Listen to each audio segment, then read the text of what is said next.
Hi, thanks for joining me on the Gem Sapphire channel. If you're new, welcome. And I would also like to invite you to check out my Instagram account, Gem Sapphire. So today, I wanted to showcase the Game of Thrones Urban Decay eyeshadow palette. So along with the eyeshadow palette, if you go on the Sephora website and the Urban Decay website, you'll see they also have lipsticks and eyeliners. I actually walked into Sephora today. The only thing you can even get your hands on right now is just the eyeshadow palette, which made me a little sad because I definitely saw two eyeliners I would want from this collection. So I think part of what's exciting about the fact that Game of Thrones collaborated with Urban Decay is just the fact that the last episode of the last season of Game of Thrones has occurred. And for anyone who's a fan of Game of Thrones GoT, this is exciting. And it's been a while since Urban Decay has created a eyeshadow palette that is a pop-up book. So when you open it up, here's the first part of it. And it just simply says, I guess a quote by Daenerys: Lannister, Targaryen, Baratheon, Stark, Tyrell, they're all just spooks and will. This one's on top, then that one's on top, and on it spins, crushing those on the ground. When you lift it up, you get the throne itself. And then there's a saying beneath the throne by Tyrion: never forget what you are, the rest of the world will not. Wear it like armor, and it can never be used to hurt you. Words of wisdom. So this is my first Urban Decay eyeshadow palette with a pop-up component. And when you pull this out, you get the actual eyeshadows. So pretty much it's 4 panels. I would say the first panel is definitely cool colors. The second panel, actually after that it's kind of a mix. It's like cool but then warm, and then warm and cool. It's a total of 20 eyeshadows. I would say there's definitely 2 mattes for sure, and then the rest are metallic or pearlescent or iridescent. So the first panel, I mean, I really do love the names of the different eyeshadows just because they're, if you watch the show, you'll totally get it. But regardless, even if you don't watch the show, they're still fun names. So here's, Hardhome, White Walker, Take the Black, Frozen North, and Free Folk. So I did try to swatch. My arm's a little tan, so not as much fun to look at it. Let's see. Hardhome, Free Folk, White Walker, the Frozen North, and Take the Black. So definitely a lot of glitter in both this one black one, Take the Black, and Frozen North.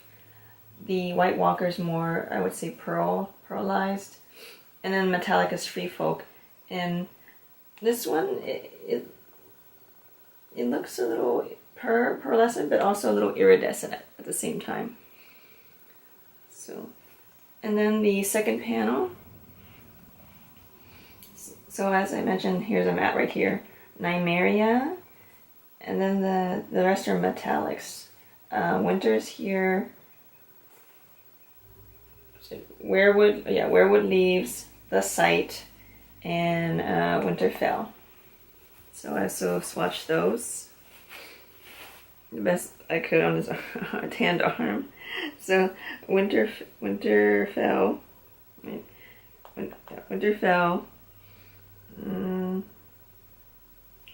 That one is definitely Nymeria.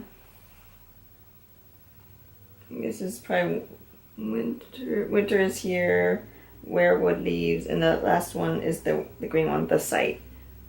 So definitely I would say the metallics are the Weirwood Leaves, the Winter's here, The Sight, and this one, Winterfell, a bit of iridescent. on this one. And then the third panel, okay, let me see. King's Landing, Casterly Rock, Red Keep, and then House Lannister, Lannister Red. So definitely this one is all about the Lannisters. So, get this arm out.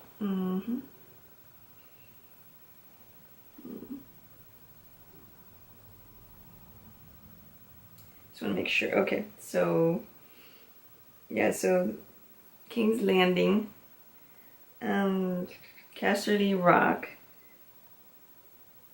Red Keep, and then what's it? The House Lannister and then Lannister Red. So definitely Red Keep and Casterly Rock are metallic. These two, House Lannister and Lannister Red, are the other two mattes. And then King's Landing is one of their iridescent ones. And then the last panel, let's see.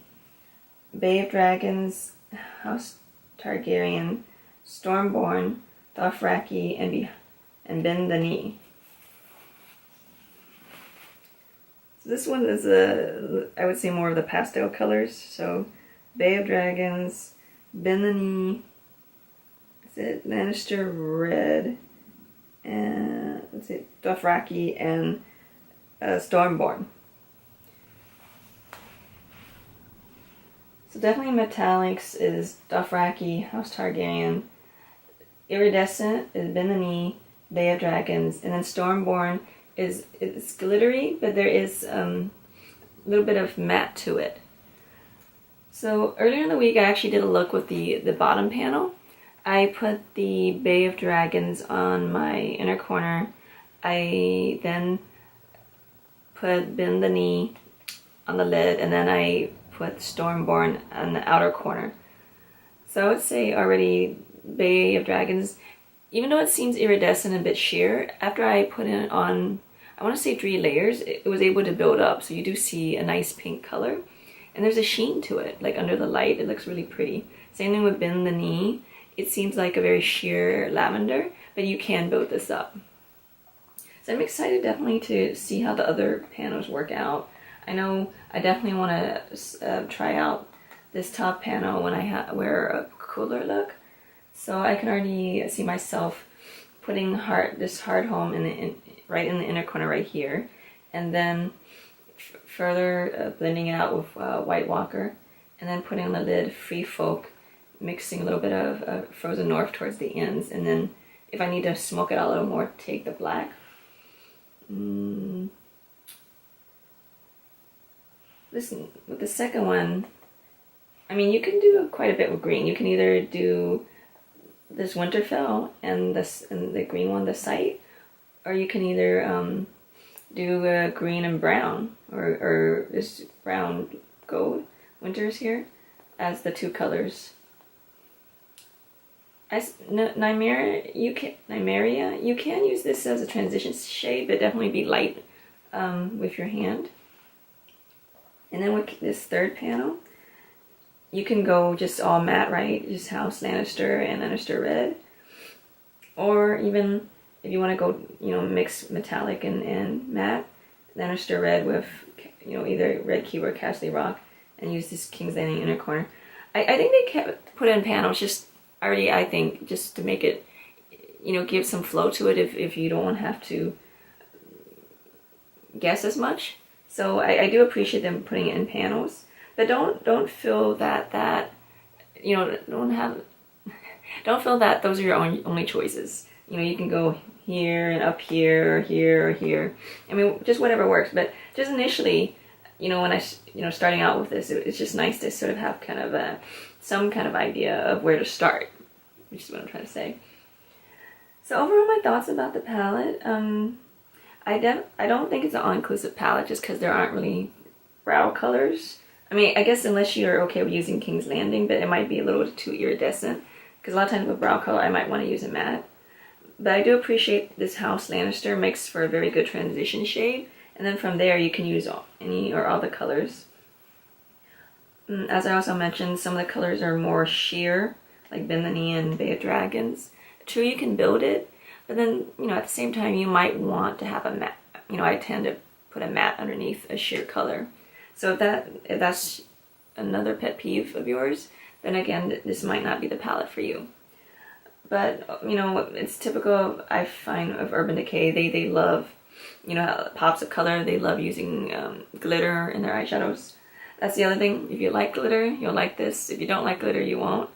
And then, you know, also, I mean, obviously, if you like the show Game of Thrones, you'll want this in your collection.